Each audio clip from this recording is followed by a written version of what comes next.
Reflexiones bíblicas libres de homofobia y de otras yerbas.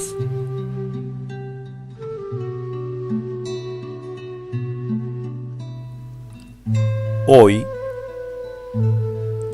sobre el Vía Crucis en la ruta de los 12 pasos.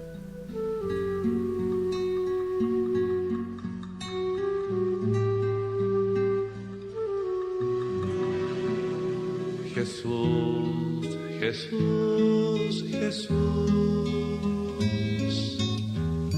eres camino y verdad, eres pan que se hace vida, eres siempre una esperanza y un perdón. Jesús, Jesús, Jesús, junto a ti nace una cruz, brota fresca la vida nueva, a veces eres desierto y otras mar, en el tiempo, en el mundo, veo tu luz, veo tu cruz, en el trabajo del hombre estás tú,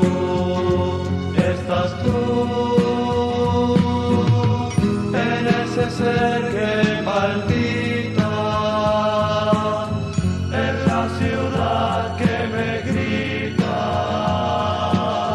en esa voz que susurra, en el que sufre y en el que busca amor, en una sonrisa y en una oración.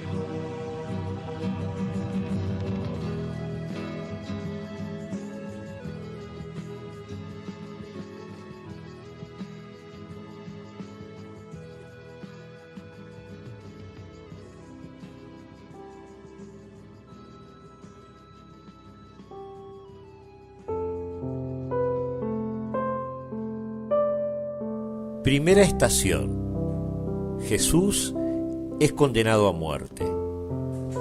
Jesús es condenado por decir quién es, por confesar su identidad. Hijo de Dios, pobre y sencillo, sin más poder que su fe y su amor.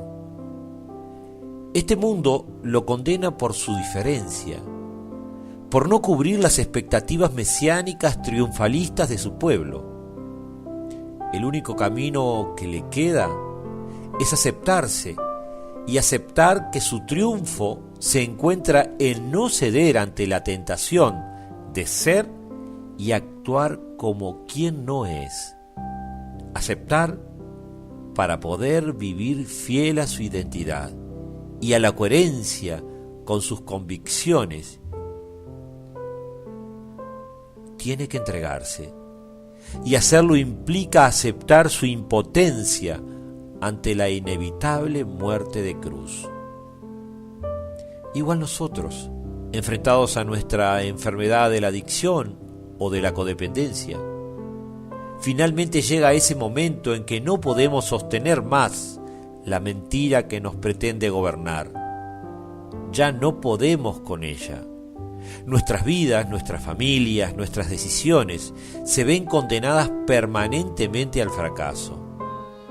Las verdades del consumo no se pueden sostener y los resultados siempre son los mismos: frustración, fracaso, angustia, aislamiento, rechazo, miseria y pérdida total de nuestra libertad. Un camino oscuro que al final nos enfrenta a nuestro propio pozo, ese pozo profundo al que llegamos y en el que tenemos que aceptar la realidad tal cual es.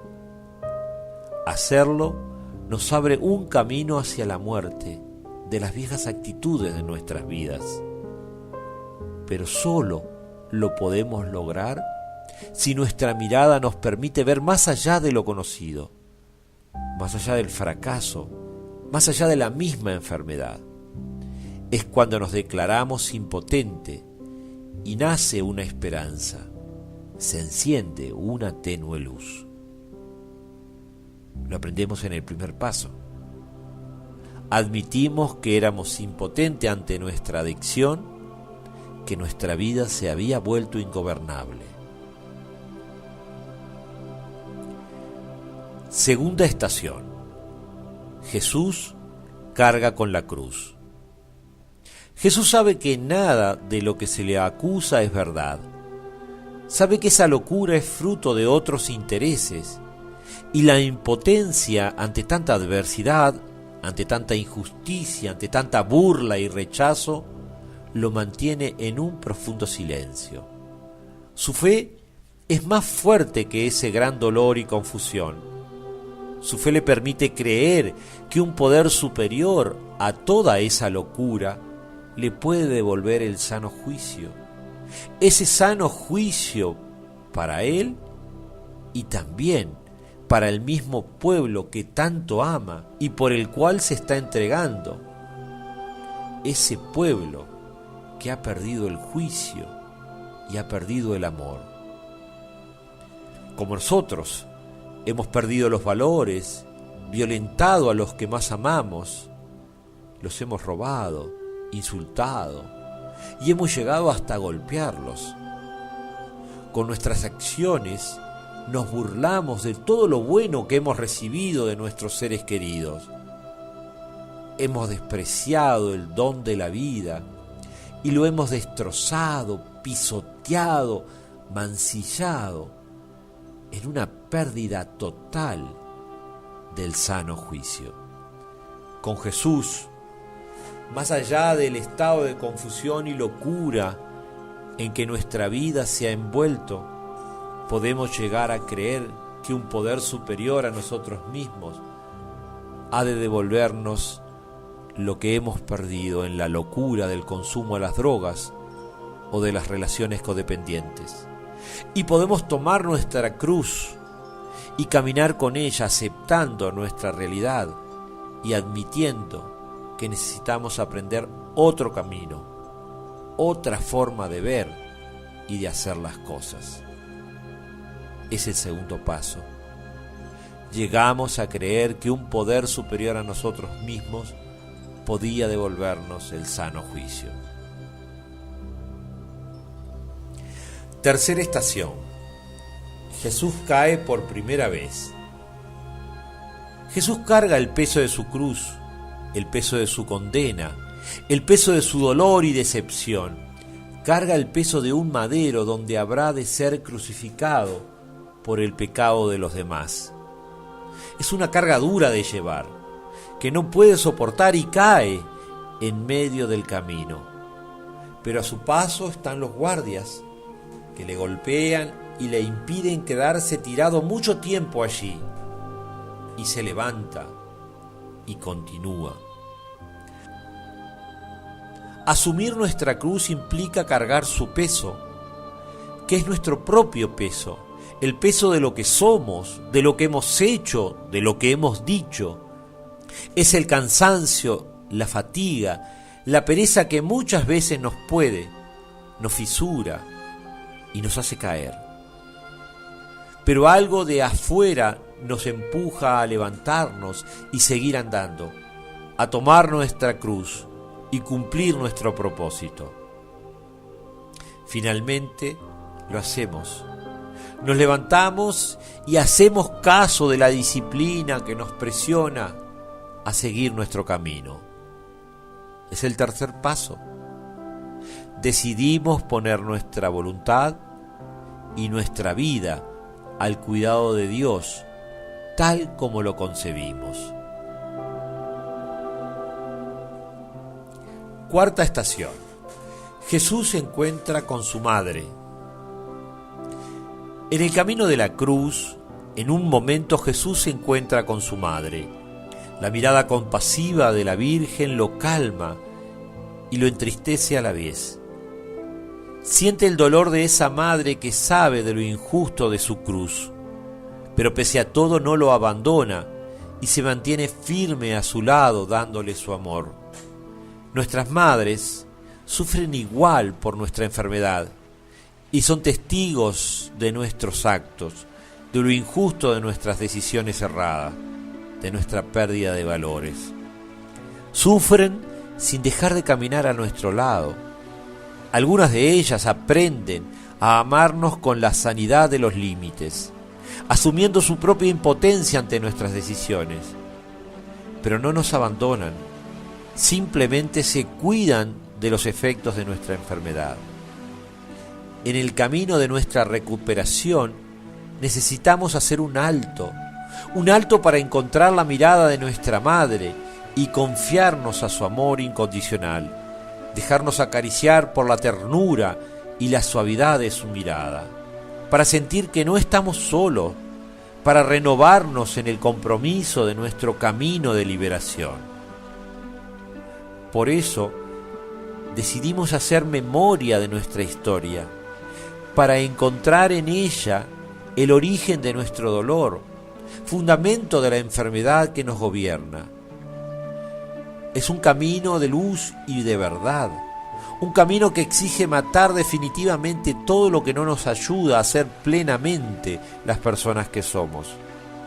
Ese hijo que fuimos, ese hermano, ese esposo, ese amigo, ese ser que nuestras madres sí ven en nosotros. Es el cuarto paso. Sin miedo, hicimos un detallado inventario moral de nosotros mismos. Quinta estación. Jesús es ayudado por Simón el Cireneo a llevar su cruz. Cargar la propia cruz es una dura tarea que necesita, entre otras cosas, de humildad, mucha humildad. Esa humildad que nos enfrenta a nosotros y a la arrogancia y a la falsa creencia de que somos poderosos. Jesús, aún sabiéndose hijo de Dios, se sabe también verdaderamente humano y comparte esta condición frágil que necesita de humildad ante la omnipotencia de creerse sábelotodo y superpoderoso. En nuestro camino de cruz hacia la recuperación, luego de saber más de nosotros mismos, luego de hurgar en nuestro pasado, luego de ver lo que hemos hecho y a quién hemos dañado, nos damos un tiempo, un momento para admitir nuestra historia y nuestros errores ante nosotros mismos, ante Dios y ante otro ser humano. Reconocemos y hablamos con la verdad, mostramos nuestra cara tal cual es. Este es un acto de humildad que cuesta dar, pero que finalmente nos coloca un poquito más cerca del lugar correcto, nuestro lugar correcto. Es el quinto paso. Admitimos ante Dios, ante nosotros mismos y ante otro ser humano la naturaleza exacta de nuestras faltas. Sexta estación.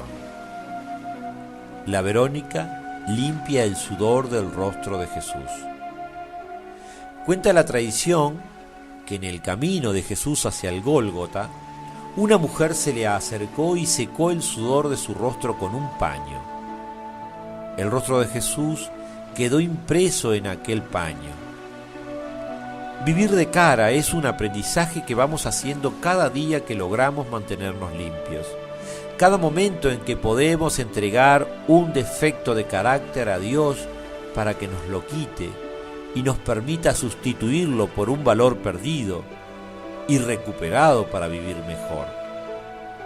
En este camino, como Jesús, necesitamos profundizar una vez más la humildad tanto como para creer que Dios puede, a través de otro ser humano, enjuagar nuestras lágrimas, secar nuestro sudor, limpiar nuestras heridas, imprimir nuestro rostro en el paño sencillo de la simpleza honesta que nos permite vivir de cara, solo por hoy. Es el sexto paso. Estuvimos enteramente dispuestos a dejar que Dios eliminase todos estos defectos de carácter.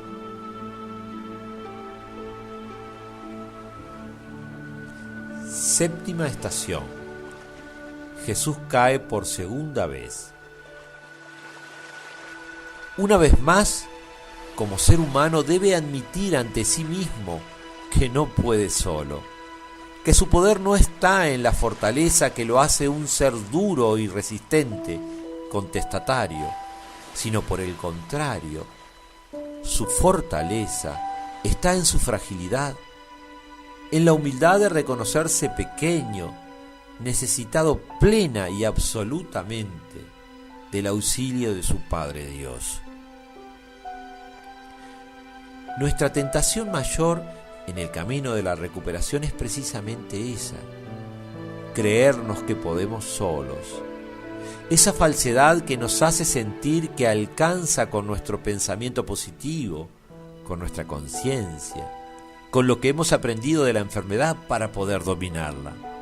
Y por pensar y creer en esas ideas caemos una y otra vez. Y sobre nosotros se hace duro sentir el peso de esa cruz que pareciera nos pretende aplastar. Y es precisamente cuando estamos en el piso que necesitamos reencontrarnos con la conciencia de impotencia y pedir a Dios una vez más que nos devuelva la luz y nos aliviane la carga, quitándonos nuestros defectos de carácter. Es el séptimo paso. Humildemente le pedimos que nos quitase nuestros defectos. Octava estación. Jesús consuela a las mujeres. Las mujeres lloran al ver la injusticia de lo que está pasando, al ver a Jesús en esa situación injusta. Pero Él las ubica, les devuelve sus lágrimas y les recuerda que su cruz no es el motivo de llanto y dolor, sino por el contrario, el motivo real de dolor son ellas mismas y sus hijos. ¿Nos dice algo? ¿El problema soy yo? Esta actitud de Jesús nos pone en el justo, real y único problema que debe concentrar nuestra atención: nosotros mismos. No te preocupes, ocúpate. ¿Estás en el lugar correcto? ¿Estás concentrado en ti, en tu progreso, en tu recuperación? ¿O te dejas mover por emociones que ponen el centro de tu vida fuera de ti? La culpa no es buena consejera. Detiene nuestra voluntad de cambio. Hemos hecho daño, y a veces mucho daño, a nosotros mismos, a las personas que amamos, a la sociedad. Un daño que es necesario que consideremos reparar. Este es precisamente el octavo paso. Hicimos una lista de todas aquellas personas a quienes habíamos hecho daño y estuvimos dispuestos a enmendarlo. Novena estación. Jesús cae por tercera vez. Es la tercera vez que Jesús cae en su camino de cruz. Y en cada caída sus fuerzas se ven debilitadas, su dolor se profundiza, el silencio lo acompaña y lo mantiene en el camino. Asumir nuestra cruz, asumir la recuperación, nos pone en un camino de ensayo y error, un camino en el que las caídas, los golpes, las frustraciones están al orden del día. La pregunta sigue estando allí, presente a cada paso. ¿Para qué estamos utilizando estas caídas? ¿Para reforzar nuestros viejos comportamientos? ¿Para aprender de nosotros y nuestras debilidades? ¿Para aceptarnos? ¿Para profundizar nuestra fe y confianza en el poder superior? En este camino espiritual de crecimiento, estamos aprendiendo a enmendar nuestros errores, a reconocerlos y a reparar el daño que hemos causado a otras personas. Pero hay algunos momentos en que pretender enmendar nuestro error, pretender reparar un daño, puede generar un dolor mayor que el que ya causamos. Y esto es como un golpe a nuestro ego y puede significar una caída. Somos conscientes de que nuestras acciones y actitudes son irreparables y tenemos nuevamente que aceptar la impotencia que esto nos da, la impotencia ante nuestra enfermedad, ante nosotros mismos, ante la vida y ante los demás. Aceptar que no podemos hacer más y que debemos soltar a las manos de Dios nuestro dolor y nuestra conciencia. Es lo que aprendemos en el 9º paso. Enmendamos directamente el daño causado a aquellas personas siempre que nos fuera posible, excepto cuando el hacerlo perjudicaría a ellos o a otros. 10ª estación. Jesús es despojado de sus vestiduras. A todo el camino tedioso y humillante de la cruz, ahora se le suma el despojo de lo poco que tenía, sus ropas. Ese despojo le exige a Jesús un paso más de desprendimiento, soltar las riendas de su vida y definitivamente entregárselas a Dios. Todo lo que antes nos vistió, las ropas que nos cubrieron, el calzado sobre el que caminamos, se nos es quitado.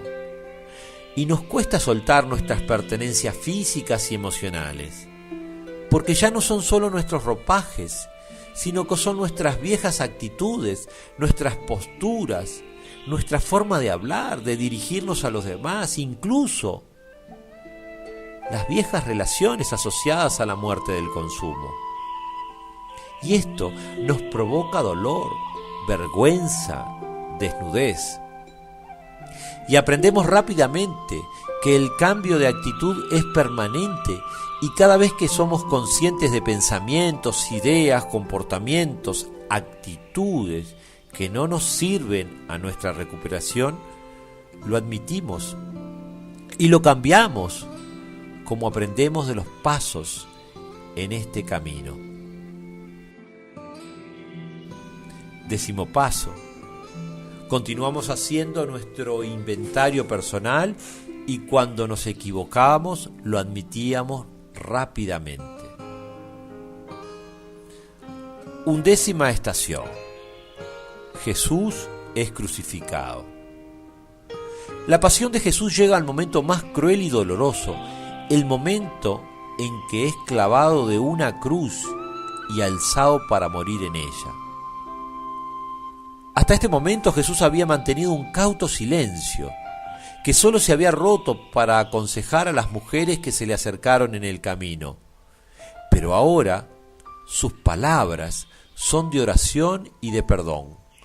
Pide a Dios por aquellos que lo estaban crucificando, pide perdón por ellos y al hacerlo denuncia su impotencia total y de alguna manera manifiesta que él no puede hacer nada. Y lo único que puede hacer es pedir por ellos a su Padre, a quien le ha confiado su vida y su voluntad. En el camino de la recuperación llega ese momento en que realmente reconocemos que podemos hacer muy poco, ya sea por nosotros como por los demás. Esa conciencia de que solo podemos entregar nuestra vida y la de los demás al cuidado de Dios. Un acto que aprendemos en el 3er paso, pero que nos lleva a profundizar a lo largo de toda nuestra vida. Profundizar en la impotencia y en la humildad. Y al hacerlo, nos da esa fortaleza de la serenidad, de la paz interior. Esa paz del que vive su vida, aún en el peor momento, como un regalo de Dios, solo por hoy. Aceptando sin condiciones lo que viene, con la plena confianza de que esto también pasará, buscando cumplir la voluntad de Dios para nuestra vida y pidiendo valor para cumplirla. Como lo indica el 11º paso, que nos enseña Buscamos a través de la oración y la meditación mejorar nuestro contacto consciente con Dios tal como lo concebimos, pidiendo solamente conocer su voluntad para con nosotros y la fortaleza para cumplirla. 12ª estación. Jesús muere en la cruz. Padre, en tus manos encomiendo mi espíritu. Estas palabras, finalmente y luego de una larga pasión, sin reserva alguna, ponen de manifiesto a un Jesús que se entrega totalmente. Y posterior a este grito, solo queda la muerte. El grito debe ser una de las manifestaciones más profundas de los seres humanos y suele expresarse cuando realmente uno llega a ese estado total de impotencia, de enojo, de rabia, de dolor o de alegría. Y el grito, de alguna manera, en esta circunstancia, es la expresión visceral de mayor impotencia y de entrega a la vez. En el grito de Jesús está también la muerte total y definitiva, esa muerte de la cual no podemos ni debemos regresar. Como cuando llegamos a conocer nuestra impotencia ante la enfermedad.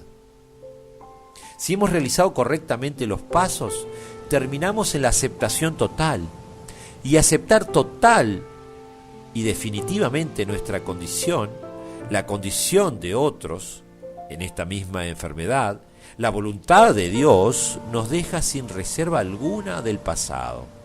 Y es el vacío de la muerte total de aquello que nos mataba y la posibilidad de vivir de cero un nuevo amanecer.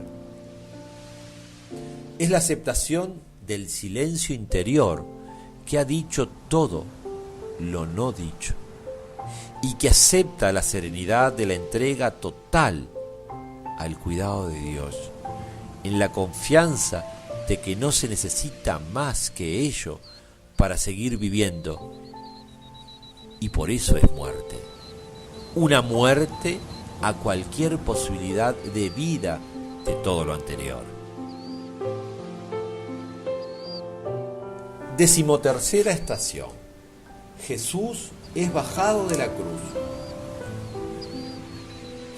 La muerte deja un silencio que se impone y exige reposo para meditar y procesar el gran cambio que ha ocurrido.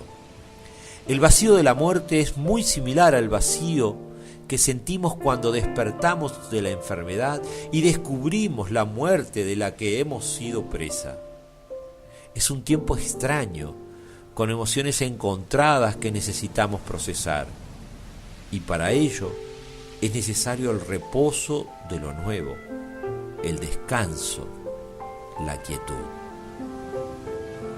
Es necesario que seamos bajados de la cruz, que es tan agonizante como nuestra carrera adictiva, de la que también necesitamos bajar para poder recomponernos y nacer de nuevo.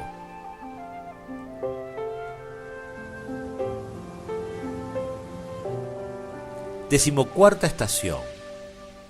Jesús es sepultado. El cuerpo de Jesús es preservado y sepultado según la tradición. Las mujeres son testigos de ello hasta el final. El sepulcro es ese lugar que contiene el cuerpo de un muerto. Se asemeja muchas veces a ese espacio interior en el que la quietud y el silencio puede provocarnos miedo y angustia, depresión y hasta desesperación. Pero tan solo es un lugar de quietud en el que el cuerpo necesita reposar luego de la muerte. Cuando decidimos asumir la recuperación, estamos de alguna manera decidiendo una muerte, o sea, no dar vida a todo aquello que finalmente terminaba por dominarnos y someternos al incansable círculo adictivo de las drogas. Asumir esa muerte es abrir la puerta a un sepulcro donde necesitamos dejar nuestro cuerpo, nuestra mente, nuestras emociones, nuestra alma, para reposar el cambio que hemos decidido.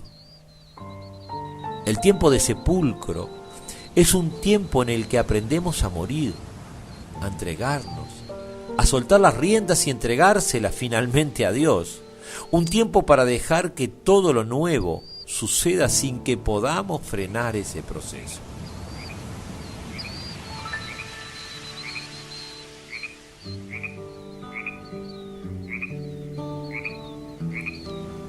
Decimoquinta estación.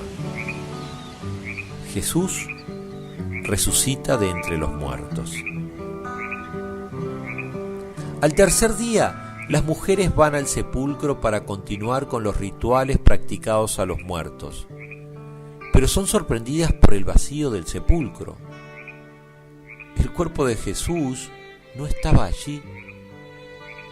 El estupor se apodera de ellas, que no comprenden lo que pasa y se desconciertan, al tiempo que son sorprendidas por la pregunta de dos seres iluminados. ¿Por qué buscan entre los muertos al que está vivo? Es allí donde recuerdan lo que verdaderamente ha sucedido, el sentido de lo que ha pasado.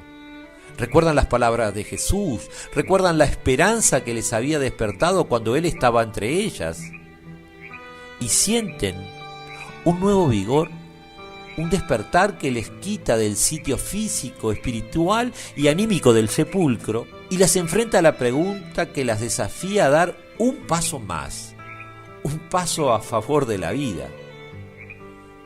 Este despertar entusiasmado, esta alegría, las mueve a compartir la novedad con todos los demás y no pueden hacer otra cosa que llevar el mensaje de lo que han descubierto. Igual que el 12º paso. Habiendo obtenido un despertar espiritual como resultado de estos pasos, tratamos de llevar este mensaje a los adictos y de practicar estos principios en todos los aspectos de nuestra vida.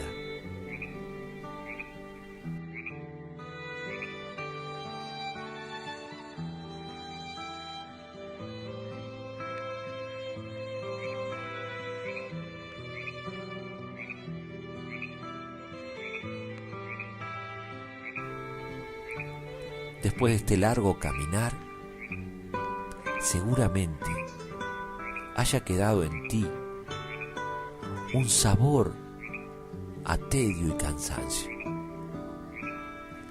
La cruz puede significar eso, pero el despertar te llevará a soltarla. Y una vez que comprendas que la cruz que va a tu lado no eres tú mismo, una vez que entiendas que cargar la cruz es una respuesta para vivir, ya no necesitarás de ella y ya vivirás como alguien nuevo, resucitado, libre, dispuesto a seguir andando en los brazos ya no de una cruz, sino de Dios, a quien has aceptado en tu corazón y en tu vida, y al que le has entregado tu voluntad.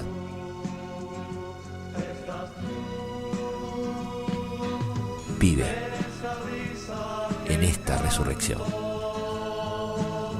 En esa lluvia que es llanto,